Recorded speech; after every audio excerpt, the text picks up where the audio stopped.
Buku itu punya dua wajah, wajah sosial dan wajah bisnis. Dan tidak ada yang boleh kamu kalahkan. Karena kalau bisnisnya kamu kalahkan, sosialnya nggak bisa jalan. Kalau sosial yang kamu kalahkan, bisnisnya kehilangan nyawa. Karena dunia perbukuan, ini sebenarnya tentang manusia. Ini bukan tentang minat baca yang rendah, melainkan akses yang tidak ada. Sehingga bagaimana kita bisa bicara tentang minat baca kalau yang dibaca aja nggak ada? Betul. Ini PR negara, tapi ini juga PR kita warga negaranya. Masalahnya, ketika negara tidak hadir pada pekerjaan-pekerjaan seperti ini, apa iya kita mau menunggu?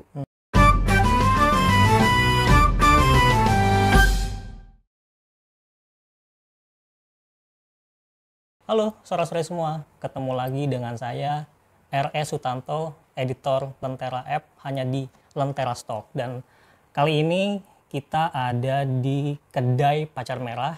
Bersama saya sudah ada seorang foundernya atau penggerak Pacar Merah. Ini sudah ada Mbak Windy Aryastanti. Hai, selamat siang, Tanto. Selamat siang, Mbak.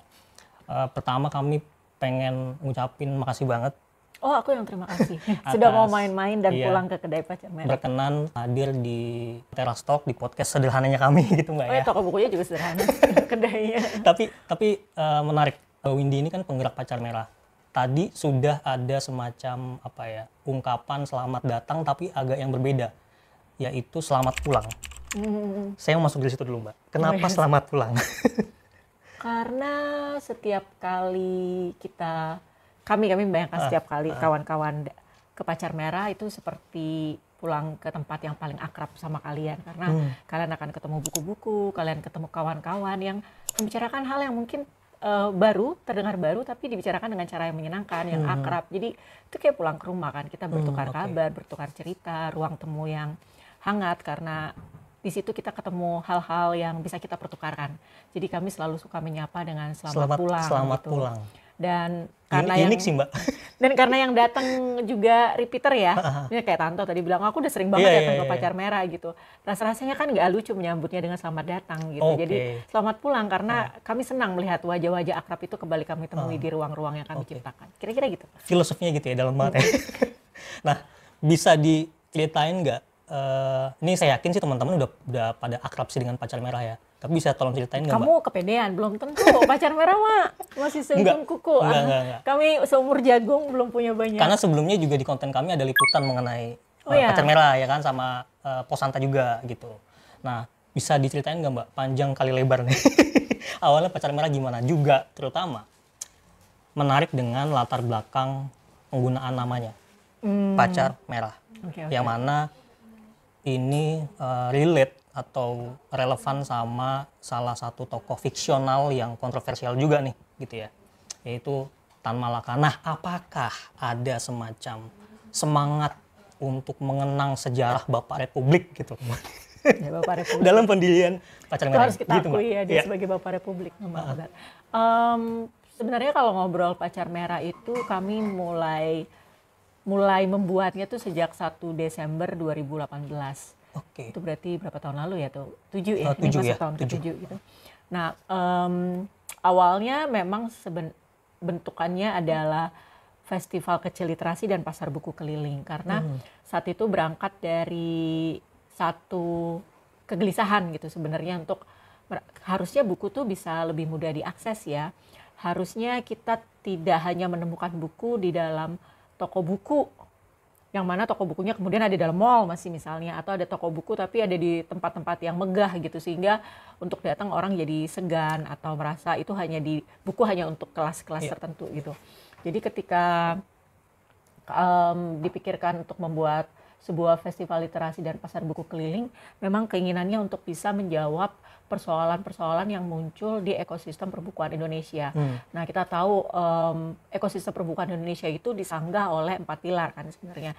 Ada pembaca, ada penulis atau kreator kalau sekarang kita sebut gitu ya. Penulis adalah kreator ya. Walaupun sekarang orang kayak nganggep kreator tuh pasti identiknya dengan konten kreator di media sosial. Enggak, teman-teman. Kreator tuh artinya kamu mencipta sesuatu. Penulis adalah kreator. Lalu kemudian ada penerbit, lalu kemudian satunya lagi adalah distributor atau para penjual buku. Nah, ini 4 yang utama, tapi semakin berkembang, saat ini pilarnya ada 5, ketambahan satu lagi teman-teman komunitas dan penggeraknya. Nah, ini 5 nih, kami berangkat dari 5 pilar ini. pembaca butuh menemukan buku-buku baru, buku-buku bagus, cerita-cerita yang menarik, tapi dengan saluran yang beragam, tidak tunggal, tidak satu, tidak dimonopoli gitu. Lalu kemudian penulis juga perlu diberi ruang lebih untuk karya-karyanya bisa bertemu dengan lebih banyak pembaca. Sudah gini, kalian lihat di kedai Pacar Merah aja gitu ya, kedai Pacar Merah daya tampungnya terbatas kan, toh, gitu. Nah, dengan daya tampung yang terbatas ini tidak banyak juga buku yang bisa kami tampilkan gitu. Nah, masalah sama juga dihadapi toko buku lain gitu, ataupun ruang pamer dari buku-buku yang lain. Nah, jadi kami membayangkan kalau kami bikin sebuah pasar buku ini harus mampu menjadi ruang temu pembaca dengan buku-buku yang tidak terduga, yang mungkin sudah dikembalikan oleh toko buku kepada penerbitnya atau kepada penulisnya lantaran sudah nggak ada lagi area di toko bukunya gitu ya. Sehingga ada banyak sekali buku yang sebenarnya balik ke penerbit dan tersimpan di gudang. Karena penerbit juga nggak tahu saya bisa menjual kemana lagi, saya bisa menawarkannya kemana lagi. Nah, kami mau berangkat sebagai saluran alternatif saat itu.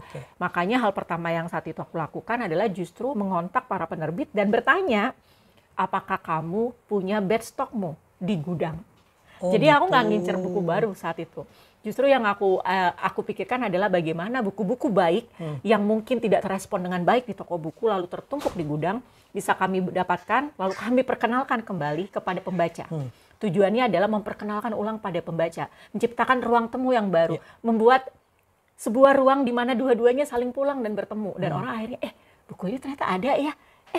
Buku ini ketemu lagi dengan pembacanya. Kalau kita nggak mengupayakan ruang temu itu, ada banyak kali buku yang tidak akan pernah, buku-buku yang tidak akan pernah kita baca juga gitu. Karena keterbatasan ruang pamer. Lalu kalau dengan penerbit itu tadi ya, penerbit mungkin kalau penerbit major dan penerbit indie kan punya praktik yang berbeda ya. Kalau penerbit indie mungkin mereka menerbitkan, belum tentu dalam setahun mereka menerbitkan 5 atau 6 buku tuh belum tentu, kadang-kadang sebulan satu atau kadang-kadang ada yang setahun satu, ada yang 3 bulan satu, ya kan? Jadi sehingga mungkin stok mereka menjadi tidak banyak, tetapi ruang pamer mereka juga alternatif banget ya, terbatas sekali. Sehingga kami berpikir, menarik juga kalau teman-teman dari penerbit indie ini buku-bukunya kami kumpulkan, kami lalu bawa berkeliling dengan harapan pembaca jadi, ada buku-buku begini, gini ya teman-teman. Buku yang bagus itu nggak harus selalu ada di toko buku. Jadi kalau kita berpikir bahwa buku yang asli, buku yang bagus itu selalu ada di toko-toko buku besar, mungkin itu sudah harus kita tinggalkan cara pikirnya. Buku yang baik, buku yang bagus itu diciptakan oleh penerbit yang memang mencintai buku tersebut sehingga dia ingin pembaca menemukannya. Tentu dengan cara-cara yang legal ya. Kami kebetulan menentang pembajakan, kami juga tidak mendukung penerbitan buku yang tidak melalui proses copyright yang semestinya. Jadi di Pacar Merah kurasi itu kami lakukan. Kami tidak menjual buku bajakan, kami juga tidak menawarkan buku yang tidak memiliki izin terbit dari penerbit asli. Nah, itu kami kurasi dengan cukup ketat di Pacar Merah gitu. Jadi, nah kadang-kadang kami juga dibantu oleh para pengunjung yang kebetulan misalnya nggak semua hal kadang-kadang bisa kami cek ya. Ada aja kebocoran, gitu ya. Ada aja kebocoran satu dua. Nah, untungnya teman-teman Pacar Buku tuh proaktif banget. Itu sangat membantu Pacar Merah. Jadi mereka bisa, yang ini kayaknya belum ada copyrightnya, jadi aku bisa ngecek gitu. Nah, begitu kami tahu itu nggak ada copyrightnya lah, segera kami turunkan. Atau begitu kami tahu ini, kalau bajakan udah pasti kami tahu. Bajakan kan salurannya berbeda dengan buku-buku yang tidak bajakan ya. Nah, itu dari penerbit. Isunya adalah mereka perlu ruang pamer lebih gitu ya. Atau kalau dari para penjual buku. Nah, kalau penjual buku ini yang terjadi adalah kadang-kadang dalam dunia perbukuan kita hanya bicara tentang warna sosialnya. Gitu dong. Selalu kita bicara tentang akses literasi yang merata dan setara, kita bicara tentang kesempatan belajar, warna sosialnya kental sekali dan memang buku kan punya dua wajah sosial sama wajah bisnis. Tapi wajah bisnis ini selalu dianggap kurang mulia, hina gitu kalau dalam dunia perbukuan gitu. Jadi kalau ngomongin jualan buku, penjual buku nggak pernah kita anggap. Padahal yang berperan melebarkan perlabangan buku adalah para penjual buku juga. Mereka juga harus diajak bicara. Pengelola toko buku, baik online maupun offline, daring maupun luring. Lalu para pemilik lapak-lapak buku. Atau bahkan mereka sekarang afiliator ya. Kan media sosial membuat muncul profesi baru ya, afiliator gitu ya. Di Lokapasar. Lalu ada juga Bookstagram, ada juga pelantang buku yang bermain dengan sangat rajin di media sosial. Mereka itu semua adalah orang-orang yang membuat buku itu bisa melabang lebih jauh. Melabang itu berarti berjalan lebih jauh gitu. Nah, ini tapi nggak pernah, ini tuh seolah-olah kalau membicarakan buku yang ada muatan uangnya nih, nilai ekonomi, kok tiba-tiba kita semua nggak kepengen ngomongin itu, padahal tanpa memperkuat sisi perlabangan buku, mustahil ekosistem perbukuan hidup, karena dia juga bagaimanapun bisnis. Ada editor yang menjadi itu profesi yang sangat profesional, yang sangat ini. Lalu ada perancang di sampul buku, ada ilustrator, ada penata letak, ada penerbit yang dikelola dengan uang. Kamu tidak mungkin menjalankan penerbitan tanpa modal, ya nggak? Jadi hal seperti ini buat kami harus kita rangkul juga. Kalau tidak, jadi tidak imbang. Kita bicara tentang warna sosial, betul, saya juga setuju gitu. Makanya dari awal ketika saya masuk ke dunia perbukuan, satu hal yang saya selalu ingat adalah ketika diberitahu bahwa buku itu punya dua wajah, wajah sosial dan wajah bisnis, dan tidak ada yang boleh kamu kalahkan. Karena kalau bisnisnya kamu kalahkan, sosialnya nggak bisa jalan. Kalau sosialnya yang kamu kalahkan, bisnisnya kehilangan nyawa. Karena dunia perbukuan ini sebenarnya tentang manusia. Kita nggak bisa lihat buku sebagai benda mati, ini benda hidup. Kira-kira gitu. Itu sejarah Pacar Merah. Lalu kami kemudian kenapa dibikin berkeliling, ya itu tadi ya, akses literasi yang mimpinya setara dan merata. Karena kami percaya itu bentuk keadilan sosial gitu. Berarti bukan minat bacanya rendah? Akses literasinya itu bukan. Yang aku hampir meyakini gitu ya? Minat baca itu kan tentang ketekunan kita merawatnya ya. Itu kan muncul sebagai bentuk dari dampak bagaimana kita tekun menciptakan akses dan merawat akses yang sudah ada. Minat baca tuh nggak sekonyong-konyong toh. Tidak sekonyong-konyong, itu diupayakan bersama-sama dan itu dirawat bersama-sama. Jadi sebelum kita bicara tentang minat baca, kita lihat dulu aksesnya. Jadi kami percaya bahwa ini bukan tentang ini bukan tentang minat baca yang rendah, melainkan akses yang tidak ada. Sehingga bagaimana kita bisa bicara tentang minat baca kalau yang dibaca aja nggak ada? Betul. Kira-kira kayak gitu. Iya. Ya itu sih salah satu yang lelah juga, Mbak. Maksudnya ketika dapat yang minat baca rendah, padahal kalau misalnya kesannya kita nggak ada yang kerja ya. Iya, misalnya itu kan sudah, Indonesia usianya berapa sekarang? Kita tuh umur bangsanya sampai lupa umur bangsanya. 70-an berapa gitu ya? Ya, 70 tahun lebih Indonesia telah berdiri gitu ya. Masa nggak ada progres sih? Bohong banget kan. Jadi jangan kita mengerdilkan pekerjaan-pekerjaan yang sudah dilakukan oleh orang-orang yang sebelumnya. Karena kayak kami selalu bilang, enggak kok, bukan Pacar Merah aja yang ngerjain hal ini. Ada banyak orang yang mengerjakan, dan apa yang kami kerjakan bukan hal baru. Hanya saja selama ini tidak pernah, media mungkin tidak terlalu sering membicarakannya. Kita tidak, di sekitar kita kayak nggak ngomongin literasi itu dianggap membosankan, iya nggak sih? Padahal enggak, ada banyak cara untuk membuat itu dibicarakan dengan cara menyenangkan kan. Salah satunya misalnya lewat podcast yang seperti ini. Jadi kupikir ngomong akses juga tentang bagaimana ekosistem di sekitar mendukung agar orang lebih paham letak perkara ada di mana. Berarti bagaimana Mbak menyikapi studi atau survei dari UNESCO kah, apakah yang dari luar itu soal indeks baca kita itu, bagaimana Mbak menanggapi itu? Kalau menurut aku kan mereka membuat indeks baca gini, harusnya memang ada satu penelitian khusus pada wilayah dengan bentuk seperti Indonesia. Kita itu negara kepulauan terbesar di dunia. Tantangan kita dengan negara-negara lain itu berbeda. Sementara mungkin UNESCO gitu menggunakan apa yang mereka tahu. Yang barangkali cara mengukurnya akan sangat berbeda dengan yang diperlukan oleh Indonesia. Satu, negara kepulauan, 17.000 pulau. 17.000 pulau, nggak usah ngomong jauh-jauh, Jawa aja belum tentu merata akses buku kita, ya nggak? Apakah sekarang kita punya data jumlah perpustakaan, jumlah rumah baca, jumlah toko buku, dilengkapi dengan jumlah koleksinya, dan tata rotasi koleksi bacaan? Kita kerap kali loh jalan, misalnya saya jalan ke sebuah rumah baca di sebuah daerah di Indonesia yang koleksi bukunya nggak berubah dari beberapa tahun sebelumnya. Jadi orang datang, anak-anak mau datang, kawan-kawan kecil kita atau kawan-kawan kita di sana datang bolak-balik ke rumah baca itu, udah nggak ada lagi tawaran bacaan baru. Karena apa? Karena rotasi kebaruan koleksinya aja udah jadi isu sendiri gitu loh. Jadi aku pikir perlu satu Indonesia ya, kita nggak usah menggantungkan dengan perhitungan itu kepada sebuah lembaga lain ya. Itu bukan, itu aku pikir PR yang berbeda lagi. Tapi PR kita adalah kita sendiri harusnya punya cara ukur yang disesuaikan dengan karakter negara kita. Negara kita dalam hal ini kepulauan ya. Bagaimana caranya? Bagaimana agar setiap pulau ini bisa merata 17.000 pulau, men? Sebagian malah belum ada nama itu pulau. Udah katakan nggak usah ngomong tentang 17.000 pulaunya, 5 pulau terbesarnya. Jawanya aja deh, Jawa. Sekarang orang bilang perlabangan buku distribusi buku paling besar di Jawa. Tapi apakah akses buku di Jawa juga merata dan setara? Enggak. Ya kan? Jadi pekerjaan ini sebenarnya bukan pekerjaan satu pihak. Ini pekerjaan gotong royong yang harus dikerjakan bersama-sama, yang harus diamini bersama-sama, dilakukan bersama-sama, dan kita nggak bisa lagi bilang, ini PR kamu. Betul, ini PR negara, tapi ini juga PR kita warga negaranya. Masalahnya, ketika negara tidak hadir pada pekerjaan-pekerjaan seperti ini, apa iya kita mau menunggu? Ya. Tadi soal nama gimana, Mbak? Oh, kita bicara tentang nama ya. Nah, jadi waktu 2018 itu aku mau cari nama, aku ingat banget itu aku malam-malam mikir namanya apa ya. Aku nggak pengen pakai festival dengan sebutan readers, writers atau apa. Aku nggak kepengen karena aku bayangin festival ini adalah festival di mana banyak dunia kreatif, bidang kreatif bisa dipertemukan dan tidak harus buku Jadi aku nggak pengen nyebutnya readers atau writers. Aku harus bisa menemukan satu nama yang bisa dimainkan dan bisa jadi seperti sosok yang hidup gitu.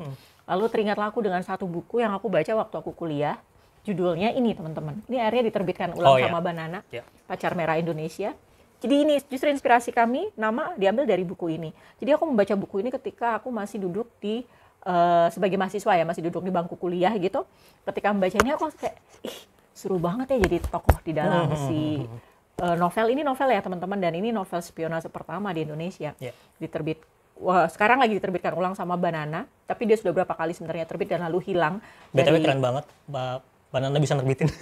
Ini dibantu oleh banyak pihak.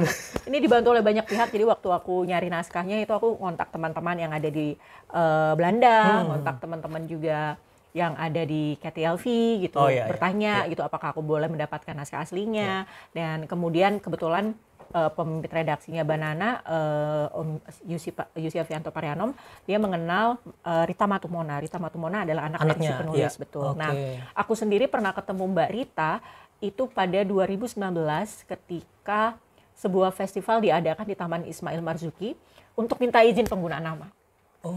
Jadi kami membuat pertama kali Pacar Merah itu kan pertama kali kami berjalan ya, keluar kandang ya dari itu adalah sekitar bulan Maret atau April gitu ya di Yogyakarta di sebuah gudang mati. Sudah pakai nama Pacar Merah. Itu aku belum ketemu Mbak Rita Matumona, belum nyari tahu gimana cara minta izin. Lalu kemudian ketika Pacar Merah diajak berkolaborasi oleh salah satu festival dengan skala internasional, Mbak Rita kebetulan menjadi salah satu pengisi acara. Dia main di salah satu pertunjukan teater yang tampil di festival itu.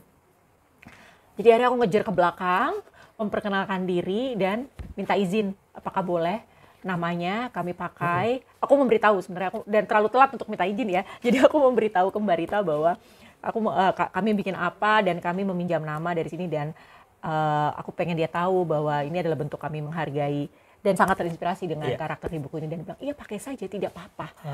Aku yakin kalau dipakai untuk hal yang baik tidak akan ada yang keberatan. Itu pertama kalinya ngobrol sama Mbak Rita gitu terkait ini. Lalu kemudian dari situ aku membedakan penulisannya. Jadi kami memutuskan tetap menggunakan dengan ejaan lama, Pacar, TJ, kalau sekarang dibaca C ya itu ya. Itu ejaan lama karena kami coba membedakan dengan aslinya. Kalau sekarang kan ditulisnya Pacar Merah Indonesia, pisah. Kalau Pacar Merah kan ejaan lama dan kami sambung supaya patennya jelas gitu. Karena aku nggak mungkin menghaki sesuatu yang bukan milik kami kan. Jadi ketika kami mendaftarkan Pacar Merah kepada, kan sekarang harus didaftarkan untuk paten dan segala macam gitu. Jadi kami mendaftarkan dengan penulisan yang berbeda walaupun lafalnya sama gitu. Dan disambung ya Mbak? Dan disambung pakai ejaan lama. Tujuannya ini, karena kami tidak ingin menghaki apa yang bukan hak kami.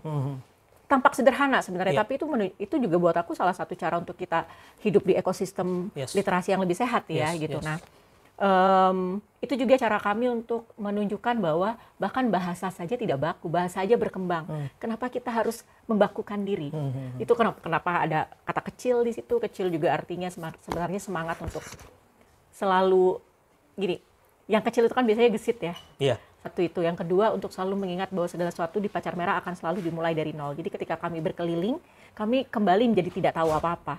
Karena setiap titik punya karakter yang berbeda. Setiap tempat di mana Pacar Merah diadakan, karena kami berkeliling ya, tidak bisa disamakan kan. Tentu Surabaya berbeda dengan Solo, Jogja berbeda dengan Bandung gitu. Karena Semarang berbeda dengan Jakarta. Itu membuat kami setiap kali berpindah, setiap kali berkeliling, kembali ke titik nol, kembali harus belajar menjadi orang yang tidak tahu apa-apa. Jadi saya percaya sekali menjagakan semangat tetap besar, tetapi tidak tidak merasa sebagai sesuatu yang besar, itu penting. Supaya kita nggak sombong ya. Maka itu ada pacar kecil. Ada kata kecil di situ. Makanya kami punya sekarang pacar merah kecil. Kalau pacar merah kecil didedikasikan untuk kawan kecil, belia, dan keluarga. Tapi kan kalau pacar merah kan tagline-nya jelas ya, pacar merah festival kecil literasi. Kata kecil itu sampai sekarang kami rawat. Ada semangat ini juga nggak Mbak? Merawat sejarah. Merawat sejarah tentu itu bagian dari literasi ya. Otomatis tidak perlu dipertanyakan, itu tidak bisa dilepaskan. Karena ketika kita bicara buku, buku adalah arsip.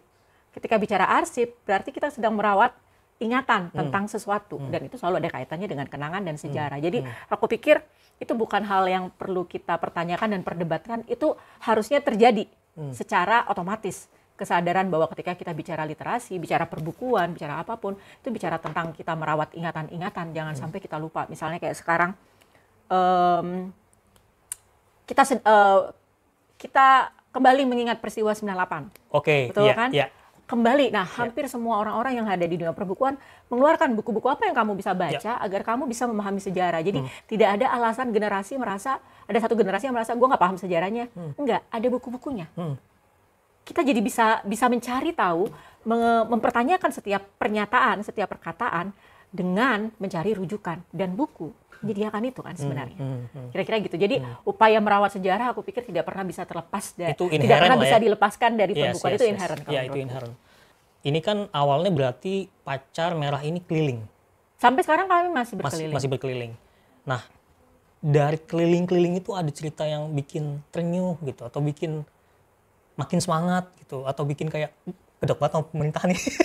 Kayak gitu-gitu maksudnya nano-nano kayak gitu Mbak. Kalau masalah urusan gedek sama pemerintah, kami sudah lama melupakan itu ya. Karena sekali lagi ya, maksudku kayak tadi aku bilang, kalau negara tidak hadir, masa kita tidak melakukan apa-apa. Jadi tepikan itu negara silahkan memikirkan peranmu mau di mana gitu ya, buat aku gitu ya.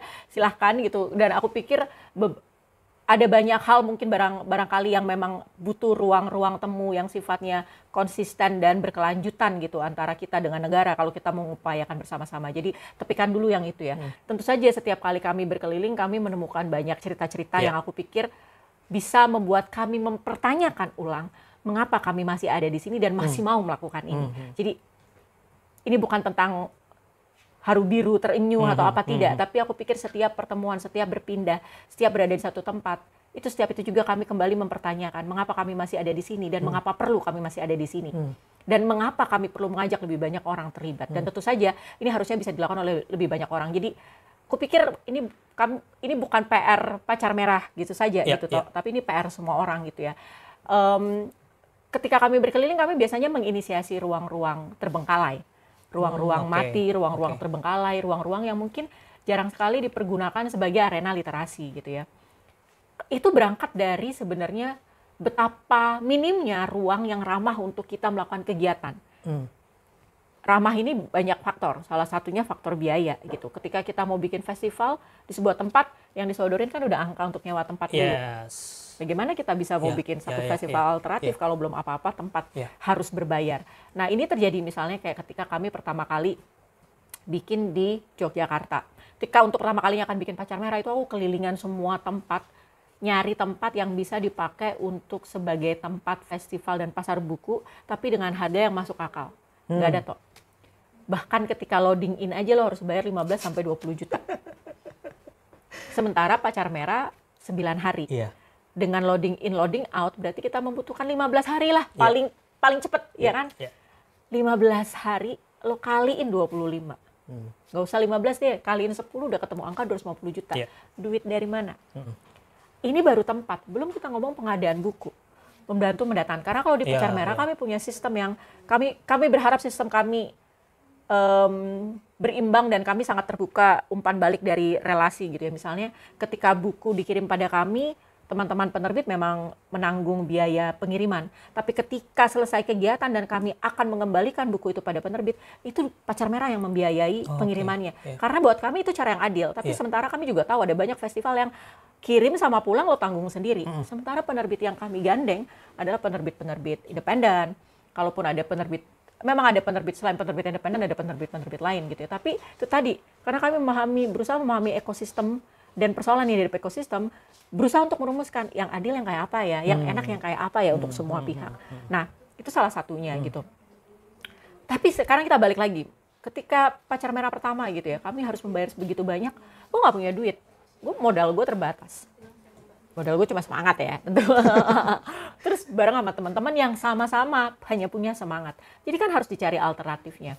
Lalu kemudian aku teringat dengan sebuah gudang mati di daerah Gedong Kuning, Jogja, yang dulunya dipakai sebagai gudang buku oleh sekelompok penerbit.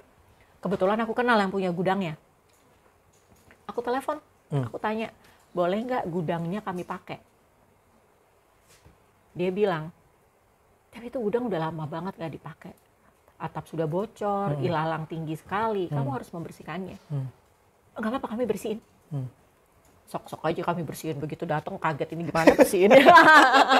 Tapi akhirnya kejadian lah kami bersihkan. Hal pertama yang selalu aku bereskan biasanya selalu WC ya, karena WC itu di bagian belakang, tapi itu yang membuat orang merasa ini tempat bersih apa enggak. Jadi nyikat WC apa, terus ngecek bolong-bolong bocor-bocor di atap. Itu bahkan ada ruang yang kami jadikan ruang lokakarya, penulisan puisinya Joko Pinurbo saat itu. Om Jokpin, terima kasih, dia adalah salah satu orang yang selalu mendukung Pacar Merah. Itu udah setengah rubuh. Dan disitulah Jokpin ngajar. Itu kami bersihkan, sedikit kami sanggah bagian ininya gitu ya, yang kira-kira tidak aman kami bereskan. Di sana Om Jokpin ngajar. Saat itu sebenarnya kami hanya membuka lokakarya itu untuk 25 orang, tapi ternyata yang daftar membludak sampai 50 lebih, sehingga kami harus nolak-nolakin. Dan ruangan itu hanya cukup sampai 50 orang. Akhirnya kami terima semua, yang lainnya nggak bisa masuk. Tapi itu menunjukkan bahwa minat orang, gairah orang untuk belajar itu ada. Jangan-jangan ruangnya aja nggak diciptakan, atau ruangnya sudah diciptakan tapi di balik tembok yang tinggi. Tidak di tempat-tempat yang mereka merasa, saya diterima ya, saya bisa masuk ya, saya bisa gabung ya, gitu kan. Nah, itu di gudang mati. Tapi kita bicara aja itu saja sudah sukar mencari tempat yang bisa menjadi rekanan kami, karena belum apa-apa yang dibicarakan adalah angka. Yang mana nggak keliru, artinya kemudian PR berikutnya adalah kami harus mencari tempat yang ramah untuk hal seperti ini. Syukurlah sejak Jogja, dan ketika kami berkali-kali menjelaskan sampai hari ini, aku selalu berhasil menemukan tempat yang ramah untuk mendukung kami. Misalnya kayak di Postblok yang selalu menyediakan tempat untuk Pacar Merah bikin kegiatan kalau di Jakarta. Atau kemudian ketika kami ada di Solo, kami dapat salah satu bangunan tua bersejarah masuk ke dalam heritage dalam Joyokusuman, dipinjamkan kepada kami untuk kami kelola. Tapi itu juga bangunan tua yang selama ini tidak pernah digunakan untuk kegiatan literasi, terbengkalai. Tapi kami gunakan dan dipinjamkan oleh pemerintah setempat kepada kami gitu. Itu bentuk dukungan yang buat aku. Karena apa? Kalau nggak ada tempat kami nggak bisa bikin kegiatan. Jadi makanya kalau tanya Pacar Merah setelah ini mau kemana lagi, saya bilang saya nggak bisa jawab. Saya nanya yang mau ngasih saya tempat siapa dulu. Karena kesanalah kami menuju gitu kan. Atau ketika kami bikin uji coba Renik gitu ya, itu kan sebenarnya mengaktifasi ruang-ruang kecil di kota. Di kota kami spesifik banget kalau Renik, ruang-ruang kecil di kota yang bisa jadi tempat festival dan pasar buku itu untuk nunjukin bahwa festival dan pasar buku itu bukan tentang luasan tempat. Itu tentang bagaimana kita merespon ruang sebenarnya. Waktu itu di Cikini saya ingat. Iya betul. Ya, karena kami juga datang ke situ. Nah, itu mungkin dengan karakter kami selalu mencari tempat-tempat yang tidak terpakai, terbengkalai, tidak terduga. Akhirnya Pacar Merah juga disebut sebagai festival tempatan atau placemaking festivals. Jadi festival yang menerapkan konsep tempatan. Lalu kemudian muncul istilah dari media-media, kami dipanggil sebagai sirkus literasi keliling. Apapun istilah itu, sebutan itu, buat aku berterima kasih. Karena dari istilah-istilah itu kami jadi tahu cara orang melihat. Dan itu membuat kami jadi, oh ini yang harus, semangat seperti ini harus kami jagakan. Saya kira gitu. Itu kalau ngomong cerita-cerita ya. Tadi kan kamu nanya cerita. PR kami banyak sekali, salah satunya mencari tempat. Kedua ya kalau ngomong akses ya, kami senang sekali ya. Setiap kali kami ada di satu tempat, itu hal pertama yang biasanya kami lakukan adalah memotret lokasi di sekitar tempat kami berada. Kami petakan ada apa di situ. Karena biasanya kalau kami, misalnya untuk konsumsi teman-teman saja, panitia atau relawan, kami nyebutnya pacar kita. Itu kami upayakan kami membeli dari tempat-tempat makan di sekitar, warung-warung makan di sekitar. Bahkan kami selalu menyarankan para pembicara makan ke warung-warung sekitar. Itu kenapa di Pacar Merah nggak pernah ada ruang transit, nggak ada ruang untuk pembicara. Kenapa ya? Selain ruangnya terbatas, tapi lainnya adalah kami kepengen kalian berbaur dan kalian mencari tahu di tempat ini ada apa. Lalu kayak parkir gitu ya, parkir tuh nggak pernah dikelola oleh Pacar Merah. Jadi kalau setiap kali saya datang, hal pertama yang saya temui adalah pengelola parkir setempat preman setempat, karena biasanya preman dia mengatur, salah satunya yang juga terlibat mengatur zonasi parkir. Bukan apa-apa, saya ajak ngomong. Katanya akan dari kegiatan ini, saya butuh lahan parkir. Bapak-bapak bisa bantu saya nggak untuk menata lahan parkir dan membaginya? Itu selalu terjadi. Jadi makanya kalau parkir di Pacar Merah dimanapun, zonasi parkir jadi rapi sekali karena antar mereka aja ngomong, yang ini ya. Lalu saya tanya, saya perlu nyiapin apa supaya ini tidak terjadi bentrok atau kisruh dan orang jadi tahu, oh mereka parkir ke sini. Biasanya bapak-bapak ini minta dibuatkan nomor parkir dengan stempel khas Pacar Merah. Terus teman-teman parkir dikasih kaos Pacar Merah supaya jadi kayak kami official yang ngurus tempat ini. Yang mana buat aku itu nggak ada masalah karena itu bentuk kita mengajak mereka terlibat. Orang-orang seperti ini kerap kali dalam sebuah kegiatan ya, apalagi kegiatan literasi, mereka melihat kita sebagai, oh ya dari jauh aja gitu. Mereka nggak pernah kita rangkul. Padahal orang-orang ini bagian dari keinginan agar literasi, bagian yang ingin kita sentuh dari kegiatan kita kan. Jadi gestur-gestur sederhana seperti itu buat saya ternyata punya dampak besar. Karena kawan-kawan yang mengelola parkir jadi mau masuk ke pasar buku, ikut belanja buku untuk keluarganya, lalu anak-anaknya datang melihat, ikut kelas-kelas yang ada di Pacar Merah, lalu kemudian yang pemilik warung menjadi senang, karena apa? Karena orang-orang jadi datang ke situ sambil baca buku, mereka juga kemudian bisa mencari buku. Bahkan ada pemilik warung gitu ya, yang ada di Malang gitu, aku ingat sekali, dia bilang bahwa dia sudah lama sekali pengen punya rumah, lemari bacanya tuh pengen dia ubah menjadi rumah baca di rumahnya. It's been like 40 years, tapi tidak pernah kejadian karena harga buku terlalu mahal untuk dia. Tapi ketika ada Pacar Merah Malang, kan kebetulan dia mengelola warung makan, warung bakso di depan lokasi kami. Dia jadi bisa beli buku-buku dan rak buku dia menjadi penuh dan dia jadi bisa menjalankan rumah baca yang dia cita-citakan. Itu hal sederhana saja yang aku sangat, kalau sekarang buat aku tuh kalau diingat-ingat, aku jadi merasa bahwa ini kalau diupayakan bersama-sama benar ya, semua orang bisa melakukannya. Atau aku masih ingat banget bapak parkir di Jogja. Di Jogja tuh nggak ada parkiran toh. Kosong, nggak ada, beneran nggak ada lahan parkir. Lalu aku dibantu sama bapak-bapak parkir ini, mereka menetapkan lahan parkir di mana mereka yang ngatur semua. Dan pemasukan dari parkir tidak pernah diambil Pacar Merah, itu semua dikembalikan kepada bapak-bapak ini ya. Itu ketika aku lagi makan di warung, bapak datang nih, bapak parkir yang ada di Jogja. Mbak, ya, anak saya ngasih list suruh belanja buku ini katanya, ini yang dia butuhkan. Kan saya nggak ngerti ya Mbak, saya nggak pernah masuk toko buku. Tapi anak saya ngasih tahu dia pengen belanja buku ini. So lihat, oh ada nih Pak semua. Pak nanti ya aku bawa masuk ke dalam, aku minta teman nanti nemenin Bapak. Bapak beli bukunya bareng sama teman-teman pacar kita ya, nanti ditemani. Nah biasanya kami juga kan untuk pacar kita dan orang-orang yang terlibat mendukung kami ini ada potongan harga khusus lagi. Buku di Pacar Merah itu semua harga khusus. Tapi untuk mereka ada tambahan harga khusus gitu. Yang memang diupayakan dari kantong kami gitu. Jadi Bapak masuk, dia pulang, dia keluar dengan satu kardus besar. Dan dia ke saya, Mbak ada semua ya, ini hadiah ulang tahun anakku. Itu saja buat saya. Sudah satu hal yang membuat saya tahu bahwa, oh saya harus berjalan terus bersama teman-teman. Karena ada orang-orang yang seperti ini gitu, yang mereka merasakan langsung, mereka terlibat, mereka bahkan sebelumnya nggak pernah masuk toko buku, jadi masuk ke pasar buku dan merayakannya. Aku ingat banget bahkan ya kalau di Semarang sekumpulan preman datang untuk nonton filmnya Dandi Laksono. Bang, Mbak, katanya ada pemutaran film di sini. Iya ada, tapi mandi dulu ya kalian semua. Mereka pulang, mereka mandi terus balik lagi. Mbak Windy, kami sudah mandi, naik ke atas, nonton filmnya Dandi Laksono tentang masyarakat adat. Dan mereka bilang, kami nggak pernah dilibatkan dengan hal-hal seperti ini. Tiba-tiba kami juga turut dirayakan gitu. Udah aku pikir ini loh, kita lupa gitu ya, bahwa ketika kita bicara tentang akses yang merata dan setara, itu juga dimulai dari gestur kita, cara kita berkomunikasi, cara kita merangkul, cara kita memetakan logistik kita. Itu menuju inklusivitas juga ada di situ sebenarnya. Jangan sampai kita menciptakan justru jarak gitu ya. Malah. Kita menganggap kita inklusif, tapi ternyata berjarak, kan repot juga. Oh iya, itu. Nah, tadi sudah banyak sekali di repetisi disebut, juga saya juga ngedengar di banyak forum ada Mbak Windy di situ, kekuatan Pacar Merah salah satunya adalah yang saya observe juga dari kolaborasi berbagai macam pihak. Nah, gimana meramu itu supaya nggak kaotik gitu rahasianya dan selama gila bisa berjalan selama sampai sekarang gitu loh.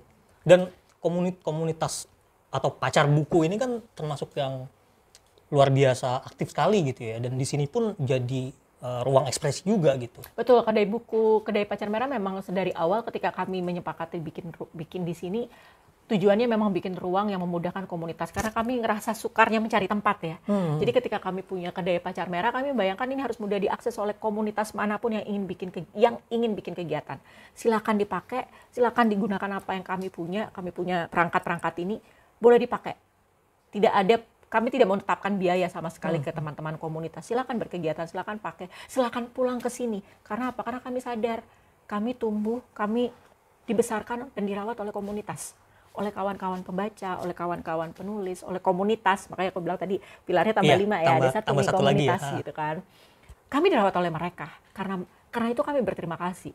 Satu hal yang sering kita lupa tadi ya, ketika kita menawarkan kolaborasi, kerap kali kita melihat kolaborasi itu sebagai strategi toh.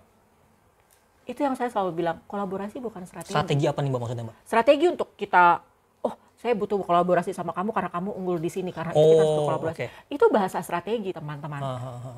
Seringkali ya ketika ada pihak ngajak Pacar Merah berkolaborasi, mereka bilang, ya soalnya Pacar Merah unggulnya di sini, jadi kami pengen berkolaborasi karena kalian unggul di situ. Misalnya kerap kali juga ada yang bilang, kalau ngajak Pacar Merah tuh crowd puller ya. I'm not happy with that gitu, karena jadi kalian cuma ngeliat kami sebagai penarik massa ya. Kalian tidak melihat apa yang kami kerjakan dengan sungguh-sungguh ini sekian lama gitu.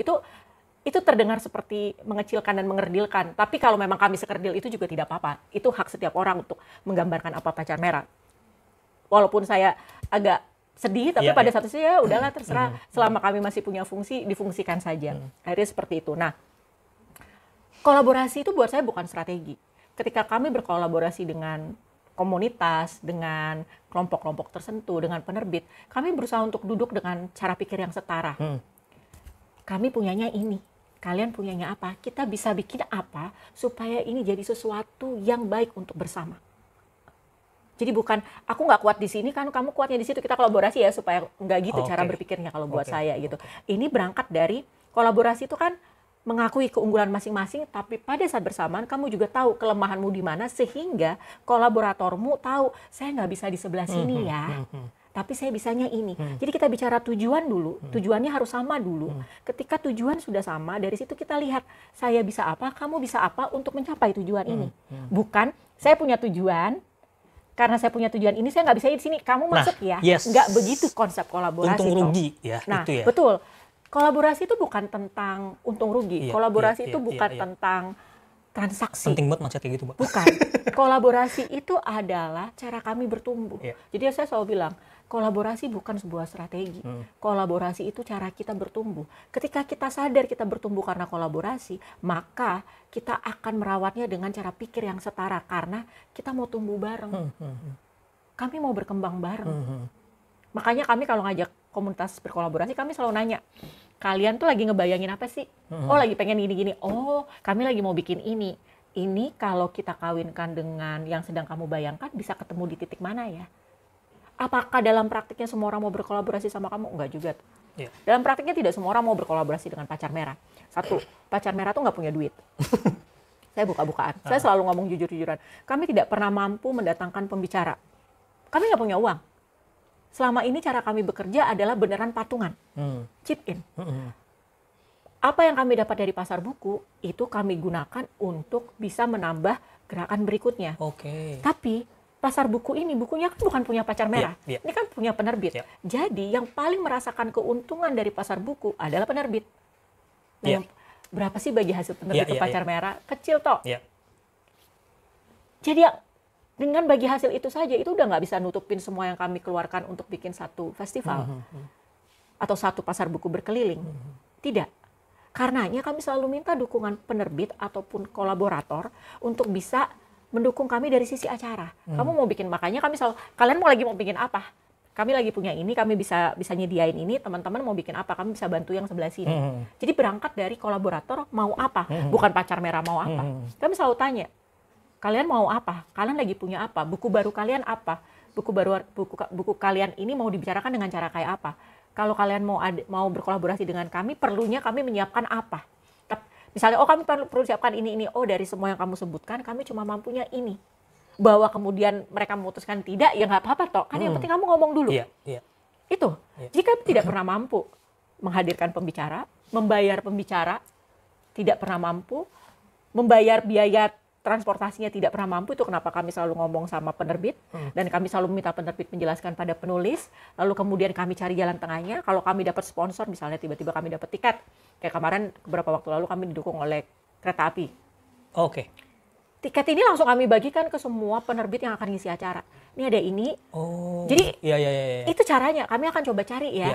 Atau ketika kami dapat dukungan hotel, kami nanya ke pihak hotel, kamu mampu mendukung berapa penulis dan penulis mana yang mau kamu dukung. Itu daftar penulisnya kami kasih, silakan. Wah, keterlibatannya seaktif itu, Mbak? Seaktif itu. Walaupun maksudnya nggak peduli kayak misalnya kita punya asumsi duluan kayak, mana ngerti mereka soal dunia.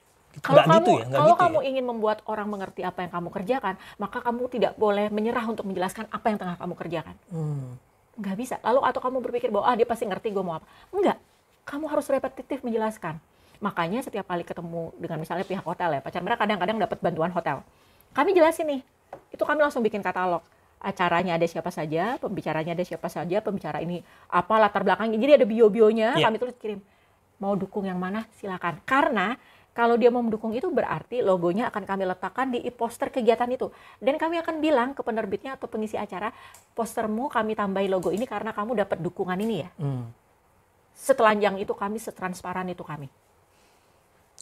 Jadi buat aku itu cara paling sederhana untuk menyampaikan apa yang kami mampu dan bisa. Apakah setelah itu masih ada pihak yang kurang bahagia yang ngomongin di belakang, yang bilang, oh kalau datang ke Pacar Merah kamu cuma dikasih kaos misalnya, atau kalau datang ke Pacar Merah kamu nggak akan diapresiasi apapun. Ya sudah, itu pilihan ya. Kalau buat aku ya sudah, tidak apa-apa. Yang penting kami sudah melakukan tugas kami, bisanya ini. Karena kami tidak sanggup melakukan hal yang lebih. Satu, kami harus mengupayakan buku hadir. Dua, semua volunteer di Pacar Merah, pacar kita itu kebutuhannya dipenuhi. Makan, kami juga mengapresiasi waktunya. Jadi ada nilai sendiri yang kami berikan kepada para pacar kita. Jadi tidak relawan 100%, tidak. Karena kami tahu mereka mengalokasikan waktu, walaupun kami membuka ruang-ruang untuk mereka belajar apa segala macam, ada kalkulasi kami untuk mereka. Apresiasi yang kami sediakan. Dan itu kami peroleh dari mana? Dari pendapatan pasar buku. Jadi itu kami putar terus. Jadi gitu. Kalau pikir, oh Pacar Merah kaya ya masuk ke Pacar. Enggak, men. Enggak. Kalau lo berpikir kami kaya, berarti matematikanya ada yang keliru. Kami sih senang ya dituduh kaya. Dan berharap kami dituduh kaya. Amin. Itu kan berarti doa ya. Dan kami memang berharap suatu hari kami bisa sangat lebih cukup lah. Cukup untuk melanjutkan kegiatan, cukup bisa memberi yang patut dan layak. Kami juga sangat ingin gitu bisa mengapresiasi para pengisi acara kami, sangat ingin. Tapi pada saat bersamaan kami juga realistis. Nah, kami berangkat dengan realistis itu. Jadi kalau ditanya gimana caranya, ya komunikasi yang kami jagakan gitu. Kolaborasi kan menuntut kejujuran kedua belah pihak. Itu yang kami lakukan. Kolaborasi juga menuntut kesadaran bahwa posisinya setara, tidak ada yang lebih tinggi, tidak ada yang merasa tangannya di atas. Itu juga salah satu bentuk kesadaran. Kayak tadi kamu bilang, gak capek ya Mbak ketok pintu satu-satu jelasin. Kalau lo capek gimana orang lain? Itu tidak terhindarkan dan itu yang harus kami lakukan terus-menerus. Gitu. Juga Pacar Merah ini keren banget soal campaign. Masa? Wah nggak sadar gue kalau itu. Nah ini jadi memang gimana kamu ngelihatnya? Aku sambil minum ya. Ya jadi saya kan ngikutin Pacar udah lama banget kan. Dari mulai keliling-keliling gitu. Campaignnya nih nggak cuma di mentereng, nggak cuma di secara real doang. Tapi juga di media sosial di-maintain baik-baik betul-betul. Terutama adalah semangat membicarakan buku. Jadi di mana saya juga lagi-lagi menyimak Mbak di banyak kali kesempatan gitu ya, bahwa nggak ada buku yang nggak dapat membaca, berarti kayak gitu. Buku tuh cuma perlu diantrin aja, juga perlu dibicarakan supaya buku ini ketemu sama pembacanya. Nah, apakah mungkin filosofi itu yang kemudian bikin Pacar Merah punya campaign yang mature gitu, yang matang gitu dalam entah itu festival, entah itu jangan kan ngomong festival deh, launching buku, itu kan matang banget. Sampai nanti sore ini masih ada juga. Terus kalau kita nanti ada next project itu kan sedang ada ke situ, nah itu kan sudah dimulai itu maksudnya. Nah hal-hal kayak gitu loh Mbak, yang aku observe gitu, dan itu jadi sesuatu yang ini juga jadi kekuatan Pacar juga. Nah kayak gitu-gitu gimana tuh? Nah, kalau itu memang sedari awal Pacar Merah kami tuh punya beragam tata kelola gitu ya. Ada tata kelola pasar buku, ada tata kelola festival, lalu ada tata kelola komunikasi. Komunikasi itu dikelola dengan sangat serius kalau di Pacar Merah. Karena itu tadi, kalau kamu tidak mengomunikasikan dengan benar, bagaimana kamu bisa membuat orang paham apa yang sedang kamu kerjakan. Buku, seperti mungkin kamu udah bosan aku dengar aku ngomong, aku selalu bilang buku tuh harus dibicarakan. Buku itu bukan kayak baju, begitu kita pakai, bajumu oke hari ini. Enggak, buku ya misalnya gue tenteng-tenteng kayak gini, terus lo nanya gitu ke gue, bagus nggak? Nggak bisa terus kamu bilang, sampulnya bagus. Kan nggak lantas sampul bagus, isi bagus gitu ya. Tapi tentu sampul bagus menjadi salah satu yang harus diperhatikan penerbit gitu. Tapi kita bisa bilang buku ini bagus karena kita baca. Dan untuk membaca itu butuh alokasi waktu. Dia harus didedikasikan waktunya. Tidak seperti kita pakai benda-benda lain, pakai jam tangan, pakai baju, pakai sepatu. Orang bisa langsung lihat, bagus ya, gitu. Nggak gitu. Nah, ketekunan membicarakan ini yang diperlukan, dan dalam komunikasi kami itu yang aku selalu sampaikan ke teman-teman. Kalau lo sendiri males, gimana orang lain? Bagaimana kita bisa membuat buku ini bertemu dengan pembaca yang tepat kalau kamu yang mengenalkan buku ini melihat buku sebagai benda yang hanya diperdagangkan? Itu kenapa aku selalu bilang sama teman-teman, kita mungkin memang penjual buku, tapi kita tidak memperdagangkan buku sebagai barang dagangan. Kita membicarakan buku. Itu yang akan membuat orang tergerak mau membaca atau tidak. Dan tentu itu butuh ketekunan. Kita nggak bisa tidak tekun melakukan hal itu kan. Membaca itu perlu ketekunan. Membaca, menulis, melakukan apapun yang kita sukai itu perlu ketekunan. Untuk kemudian kita menjadi melek apa yang kita kerjakan gitu ya. Nah, karena mungkin aku kebetulan juga, aku tuh nyemplung ke dunia komunikasi tuh nggak sengaja gitu. Semuanya bermula dari buku gitu. Ketika aku masih mengelola sebuah penerbitan di salah satu kelompok penerbit major di Indonesia, salah satu yang terbesar. Saat itu memang aku berapa kali diundang oleh teman-teman yang bisnisnya bisnis komunikasi gitu, orang-orang komunikasi. Di mana aku diminta untuk membicarakan tapi dari sisi penerbitan. Bagaimana bisa ada sebuah penerbitan yang memiliki keterampilan komunikasi yang menurut mereka bagus sekali. Jadi aku berapa kali diundang oleh mereka, hadir di situ untuk membicarakan strategi-strategi komunikasi di bidang penerbitan. Dari situ kemudian aku baru sadar bahwa, emang iya ya orang lihat apa yang dikerjakan tuh kayak gitu. Aku jadi belajar, nyemplung lebih jauh di bidang komunikasi. Dan sampai sekarang kan aku masih menjadi konsultan komunikasi kreatif independen ya. Aku biasa bekerja dengan jenama atau institusi-institusi tertentu untuk mendampingi tim komunikasi mereka gitu. Pacar Merah buat aku itu menjadi lab untuk menerapkan apa yang aku ketahui terkait dengan komunikasi. Dulu aku mengerjakannya karena aku pikir begitulah cara sebuah buku harus diperkenalkan, tanpa sadar, tapi kemudian ternyata orang-orang yang berkecimpung di industri komunikasi menganggap semua tahapan dalam komunikasi digunakan dalam komunikasi kreatif penerbitan yang aku kelola. Itu kemudian memberikan banyak catatan-catatan untukku sendiri. Oh ternyata ini udah bener ya. Atau sama kayak, kami tuh nggak pernah punya rencana Pacar Merah itu menjadi sebuah festival tempatan, sampai kemudian orang-orang yang memang mendalami placemaking mengundang Pacar Merah untuk menjadi pembicara karena kami satu-satunya festival literasi yang dianggap berbasis tempatan. Jadi placemaking festival aku ingat, sementara yang lainnya itu semua pakar. Lalu festival Pacar Merah dibedah oleh para pakar ini dari sisi tempatan. Apa yang sudah kamu lakukan? Jadi studi kasus dong. Yang ini nggak tahu apa-apa, aku bilang, aku pas ngerjain nggak kepikiran itu. Aku cuma berpikir komunikasi itu harusnya 360. Karena komunikasi 360, jadi aku juga ngebedah apa yang aku lakukan. Kami melakukan ini, lalu kemudian aku diberitahu, kamu sudah melakukan semua tahapan dalam penerapan placemaking di festivalmu. Dan semua berinduk pada komunikasi. Tarik mundur. Itu karena aku mempelajari komunikasi juga kecemplung. Tapi secara logika manusia kan menyukai komunikasi yang sebenarnya dua arah ya. Jadi bayangkan saja bahwa kamu ingin melakukan komunikasi dua arah. Karena itu kamu harus tekun merawat pola komunikasimu. Jadi sedari awal memang Pacar Merah dibangun dengan menyadari komunikasi harus dikelola dengan benar. Tanpa dikelola dengan benar, udah dikelola benar aja hasilnya belum tentu maksimal kan. Jadi marilah dicoba dengan sebaik-baiknya. Itu kenapa setiap kali kami punya kegiatan, timeline sudah jelas. Sebelum, ongoing, ketika sudah masuk fase shutdown atau pasca festival. Pasca festival itu kami jagakan juga. Jadi fase shutdown itu harus dibikin dengan sangat terarah supaya orang mengingat dengan baik apa yang sudah dia alami. Baru kemudian kami pindah membicarakan hal lain. Itu semua ada strateginya. Kalau ditanya ada strategi, ada, tapi itu nggak mungkin gue jelasin dalam 1 jam di sini gitu. Jadi kuliah umum nanti ya? Bahwa gue senang hati berbagi, aku senang sekali membagi hal. Karena aku pengen semua orang bisa membicarakan buku.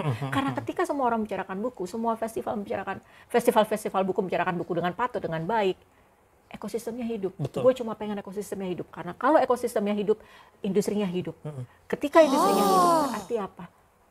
Minat baca meningkat, akses baca terbuka, akses buku terbuka. Dari satu kerja yang seperti ini, tapi kita berjejaring, terhubung dan menjagakannya, isu besar kita tentang akses literasi yang setara merata, itu bisa kita retas. Bisa kita retas. Ya. Kita ya, kata-katanya jelas kita, bukan hanya pekerjaan satu pihak. Iya. Nah, kemudian dari yang awalnya, berarti mulai keliling 2019? Iya. Nah, mulai punya kedai kemudian, Postblog gitu. Atau Mbak, tadi ya, maksudnya melihat, oke ini Postblog nyedia tempat gitu, lalu bikin kedai gitu. Atau gimana tuh awalnya? Awalnya tuh sebenarnya justru bukan kedai, bukan ini. Justru kami punya itu Mata Pacar. Mata Pacar itu toko buku di dalam toko kelontong. Toko buku di dalam toko buku kelontong. Jadi kami diadopsi oleh Mata Lokal. Mata Lokal. Oh iya benar. Di Blok M. Ada di Blok M, betul. Jadi pertama, jadi justru waktu itu MJ ngajakin bikin Pacar Merah di M Blok dong. Aku bilang, wah MJ waktunya mepet, bikin kecil aja ya di dalam Mata Lokal. Waktu itu kami merespon Mata Lokal yang di M Blok yang kecil banget, tapi tiba-tiba orang berjejalan datang nyari buku-buku indie gitu ya. Nah sejak saat lalu kemudian MJ teman-teman dari kelompok Blok itu kan mengelola Lokananta Blok. Nah ada mata lokalnya juga. Lalu MJ bilang, mau nggak kamu bikin toko buku? Aku bilang kalau gitu mending bikin toko bukunya di dalam Mata Lokal. Jadi toko buku di dalam toko kelontongnya Mata Lokal. Ide ini aku sebenarnya dapatkan terinspirasi dari salah satu toko di Ambon, namanya Ksatria Buku Ambon. Jadi dia bikin toko buku di dalam toko kelontongnya. Jadi mereka ini ada toko kelontong yang jual semua peralatan rumah tangga. Tiba-tiba ada satu rak yang dia ngejual buku-buku indie. Dan aku main ke situ dan aku bilang, ini nih masuk akal. Untuk kamu bikin toko buku, kamu seringkali berpikir bahwa kamu perlu tempat. Padahal ketika kamu mencari tempat, bisa jadi kamu udah punya isu untuk membayar tempat itu, kalau bukan tempat sendiri ya. Tapi kalau itu tempat sendiri kan kamu nggak perlu membayar sewa, dan itu bisa membuat toko bukumu sustain. Tapi kalau kamu harus membayar sewa, belum apa-apa, nggak usah ngomongin bukunya, kamu udah kena isu tempat nih sama kayak Pacar Merah. Belum ngomongin datengin bukunya, baru mau bikin tempatnya aja, gue bilang, 250 juta dari mana ya? Udah kayak gitu kira-kira ya. Nah, jadi ketika MJ bikin Mata Lokal di Lokananta Blok dan menawarkan sejumlah rak untuk kami isi dengan buku-buku dari Pacar Merah, lahirlah yang namanya Mata Pacar, toko buku dalam toko kelontong. Kami nyebutnya gitu. Jadi Pacar Merah di dalam sebuah toko kelontong gitu ya. Lalu kemudian MJ bilang, ada Postblog nih, mau direspon nggak? Wah, nggak sanggup bayar, nggak sanggup nyewa. Jujur, karena emang nggak punya. Lalu MJ bilang, oke kita duduk yuk, kita berhitung pada cara yang bagaimana supaya Postblog ada toko bukunya ya, ada Pacar Merah di situ. Lalu duduk ngobrol dan akhirnya ketemu sebuah kesepakatan. Kami bikin. Alasan bikin tadi sudah sempat aku sampaikan bahwa kami pengen teman-teman komunitas nggak kesulitan cari tempat gitu. Karena kami sendiri ngerasain susahnya cari tempat. Jadi supaya teman-teman komunitas yang sudah memberi kami hidup, merawat kami ini bisa berkegiatan dan terwadai, ya sudah ada kedai Pacar Merah yang akan selalu menyambut kepulangan mereka gitu ya. Nah, itu alasan utama memang. Kalau ditanya apakah kami mau punya banyak Pacar Merah di mana-mana, aku pikir ya makin banyak toko buku dikerjakan oleh siapapun itu udah bagus. Makin baik. Makanya kami adalah pihak yang selalu bertepuk tangan setiap kali ada toko buku baru muncul, dikelola oleh siapapun. Kami akan senang karena menurut kami memang ini bukan pekerjaan satu pihak, ini pekerjaan bareng-bareng gitu loh. Jadi tidak ada isu lain selain keinginan untuk awalnya memberi ruang untuk komunitas, membuat teman-teman menemukan buku-buku alternatif dengan cara yang lebih mudah, lebih ramah juga gitu. Oh, dia tahu harus datang kemana. Kami juga punya toko buku daringnya kan, Pacar Merah di sejumlah loka pasar gitu. Kupikir online-nya kami ada, kenapa offline-nya tidak gitu. Jadi ini juga sekalian menjadi ruang untuk kepulangan dari kawan-kawan komunitas. Dan jujur bagi saya nyawanya postblok ya pacar. Oh ya gitu. Serius. Terima kasih. Karena saya nggak akan ke postblok kayaknya kalau nggak ada pacar merah. Oh diampun. Dan situasi hari ini juga di pacar di postblok apalagi setelah ada bencana gitu ya, bencana sedikit gitu juga nggak begitu ramai kan. Betul. Jadi ketika makanya, kami bener-bener nih habis kebakaran ya, sebut aja dengan jelas kebakaran ya. gitu. Hal pertama yang dilakukan oleh Pacar Merah justru bikin festival di sepanjang lorong kebakaran itu untuk nunjukin bahwa kami masih ada di sini. Toko buku ini masih ada, kehidupan masih ada di sini, literasi masih akan bergerak dari lorong di pos blok ini gitu. Nah, selama menjalani Pacar Merah ini pertanyaan ini sih, template aja sih. Selain tadi masalah dana, lagi-lagi saya mendengar gitu ya, Mbak di forum-forum ada karena penggunaan nama ini jadinya ya ada banyak dalam tanda kutip, ya, dalam tanda kutip ya. Ada banyak lah gitu tantangannya. Mungkin itu salah satunya gitu.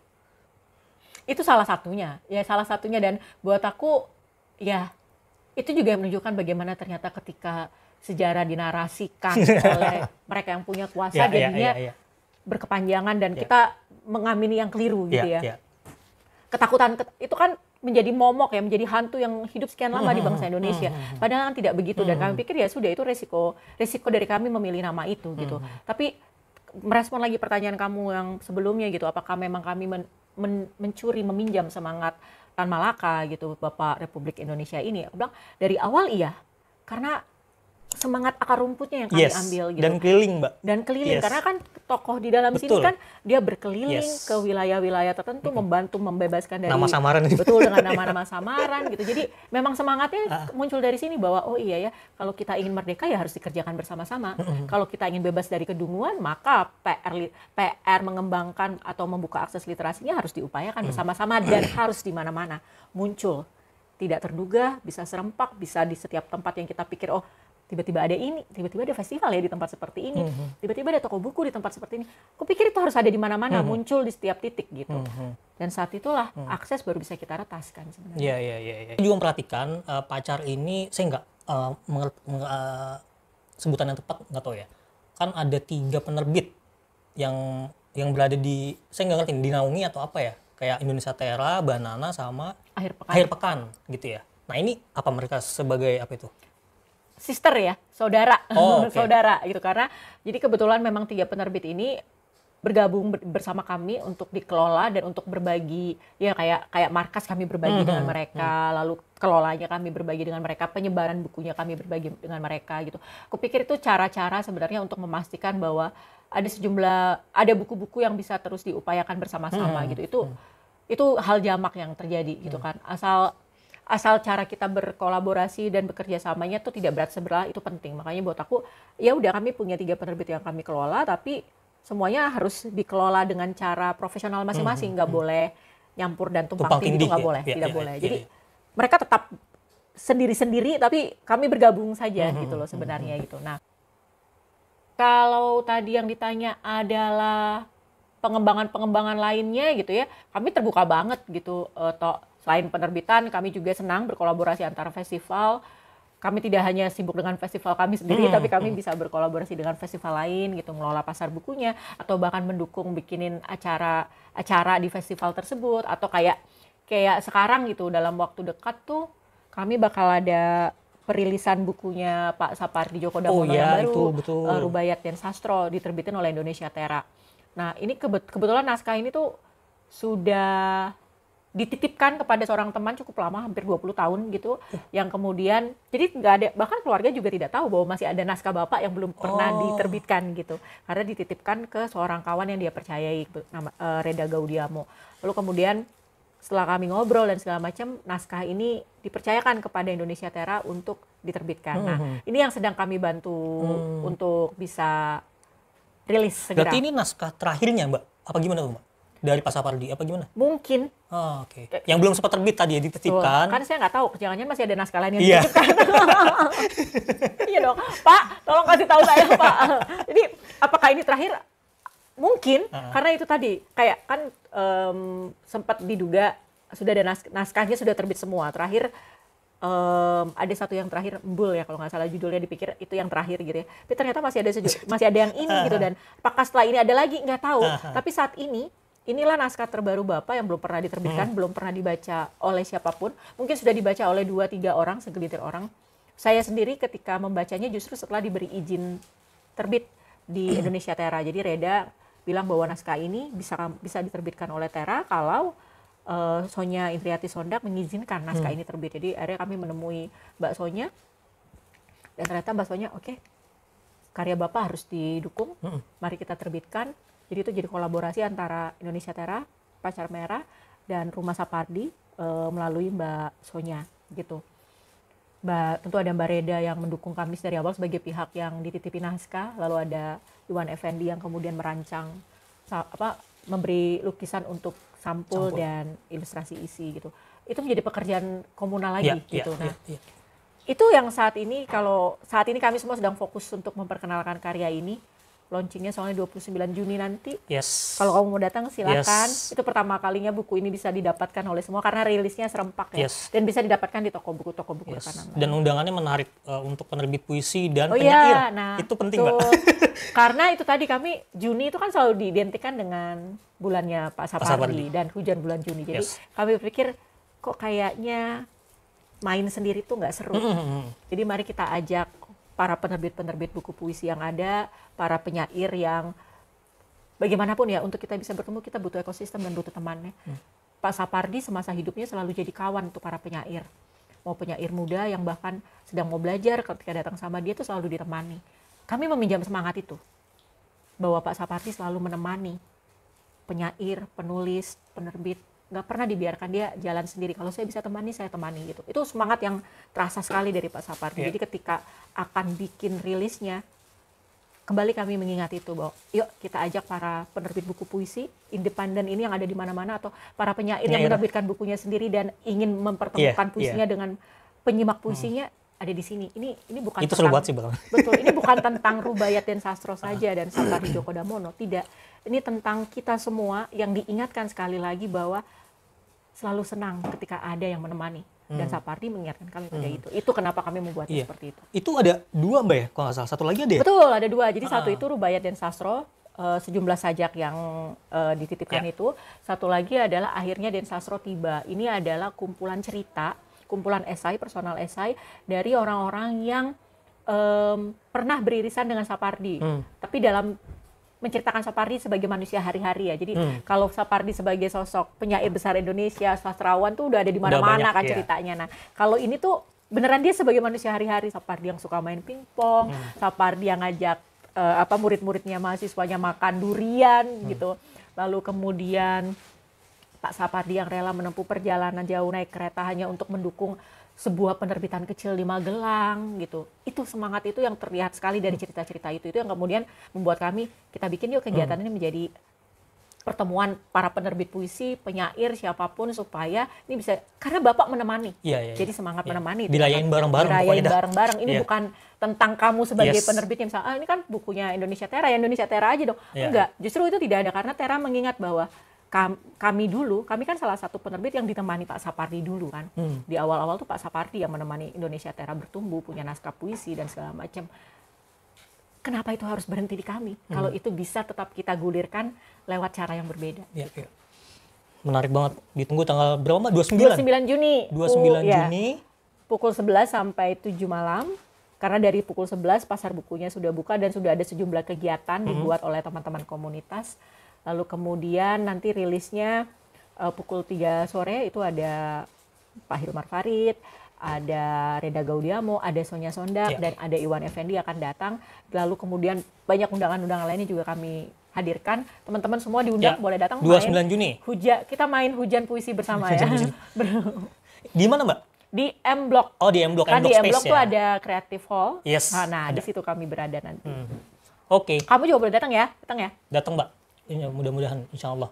Terakhir, Mbak, makna literasi bagi Mbak Windy dan Pacar Merah tentu bukan sebatas kayak kemampuan membaca atau misalnya apa gitu. Something yang philosophical, khas Pacar Merah. Literasi tuh buat kami tentang kesadaran bahwa satu sama lain bisa jadi orang yang membukakan pintu untuk orang lain. Buat kami koneksi. Di situ. Oke. Bagaimana kita bisa sadar bahwa literasi bukan tentang sekedar pengetahuan atau tentang baca buku, menulis, aku sepakat dengan kamu. Tapi ini tentang bagaimana mereka antar kita saling membukakan pintu sehingga orang bisa terhubung. Literasi aku rasa di sebelah situ ya. Ini tentang manusia yang bertemu dan satu sama lain saling memberi ruang untuk bertumbuh. Oke. Itu aja Mbak? Ya, aku nggak punya mimpi muluk-muluk soal literasi. PR-nya banyak. Jadi kalau kita bisa saling bertumbuh, saling jadi teman, kenapa tidak? Harusnya literasi membuka kesadaran di situ kan. Oke. Thank you banget. Aku juga terima kasih. Terima kasih banget Mbak Windy atas kesempatannya dan berkenan lagi-lagi diundang di podcast Lentera. Itu aja teman-teman, sampai ketemu lagi di Lentera Talk berikutnya. Terima kasih semua. Bye.